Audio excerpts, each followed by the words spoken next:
Number 10. Ant-Man. This costume is one that I find quite practical, since it seems like it could actually protect you if you became ant-sized.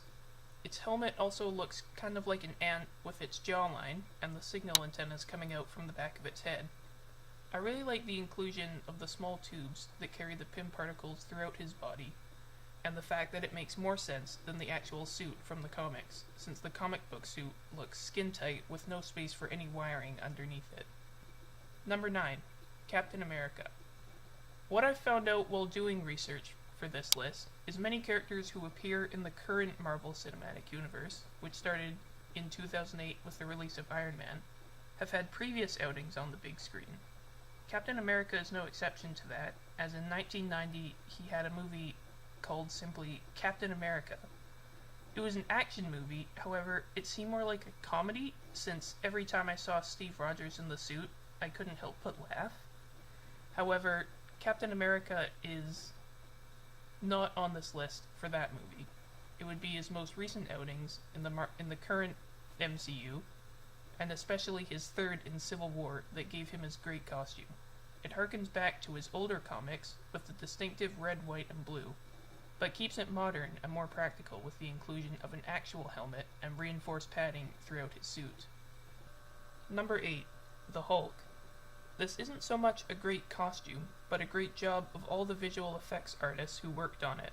Since there is no one on the planet with Hulk's body dimensions, they had to create him in a computer, completely from scratch.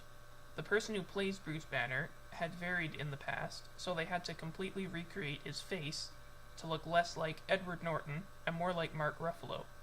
I would also like to say that this version of the Hulk is far superior to the Hulk played by Lou Ferrigno in the 1977 TV show The Incredible Hulk. That outfit consisted of a whole lot of green body paint and a wig. Number 7. Iron Man. From the film that started the MCU to the most recent movie Iron Man has appeared in, his suit has gotten better and better with each installment. The tech actually makes sense, and it always keeps a cool look to it, like the hot rod red coloring that covers most of the suit. For the suit in Iron Man from 2008, there was apparently an 85-pound chassis that Robert Downey Jr. wore on set, which was then supplemented by some CGI. But since then, they've decreased the size of the suit to the point where all Downey Jr. has to do is wear a motion capture suit, and the rest is created in a computer. Number 6. Thor. Now the thing about Thor is he's already appeared on screen back in 1988 in the TV movie The Incredible Hulk Returns. He definitely came a long way from the furry shoulder pads of that movie when he's played now by Chris Hemsworth. The costume in not only the first two, but the third of Thor's solo outings, are very well made, with the cape Thor sports in the first movie being one of the best I've seen. His armor in the first two movies are very comic accurate, down to the metal sleeves he wears, and the shade of red his cape is. Ragnarok finally brings something fans have wanted since the first Thor outing, which is Thor's helmet. It seems insignificant to some, but that helmet is so iconic that I'm surprised it took a director that long to include it at all. Number 5. Black Panther. Chadwick Boseman has gone on record saying that, despite what some people think, this suit wasn't comfortable to wear. But I'll just say that that first shot of T'Challa on the roof in the Black Panther suit was so cool. The vibranium in the suit makes the sun glare off of him as a suit with woven metal would do, which is a small detail to pay attention to in a movie as vast and complex as Captain America Civil War, but it seems the Russo brothers had thought of everything. They got his black suit not to look weird or obscured on camera, and it genuinely looks like a stealth suit that a government could make with its retractable metal claws and menacing face mask. Number 4. Gamora. The part I find most impressive about this costume is the amount of time that Zoe Saldana had to sit in a chair each day to get all of her makeup put on. In an interview, she was quoted saying, "To apply the prosthetics took about 2 to 3 hours. Taking it off took anywhere from 30 to 45 minutes. Now I have trouble sitting in a chair for an hour without squirming around, but 2 or 3 hours would be too much for me, especially since she would have to do this every day that they were shooting, so before you can shoot anything, you have to wait between 2 and 3 hours to actually look your part. So I give Zoe the hats off for that. Plus, there was absolutely no CGI used on her character, so that makeup had to be done the exact same way every time. Number 3. Doctor Strange. Doctor Strange has a great costume that takes his magical background in the comics to thought and makes his costume accordingly law-defying. His cape, which is almost all CGI, is sentient and therefore moves around a lot.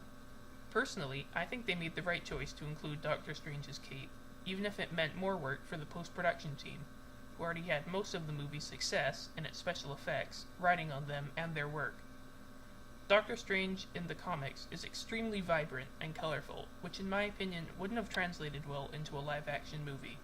I don't think people would take Benedict Cumberbatch in bright blue and red very seriously, so the more subdued color palette his costume takes in the movies makes sense to me.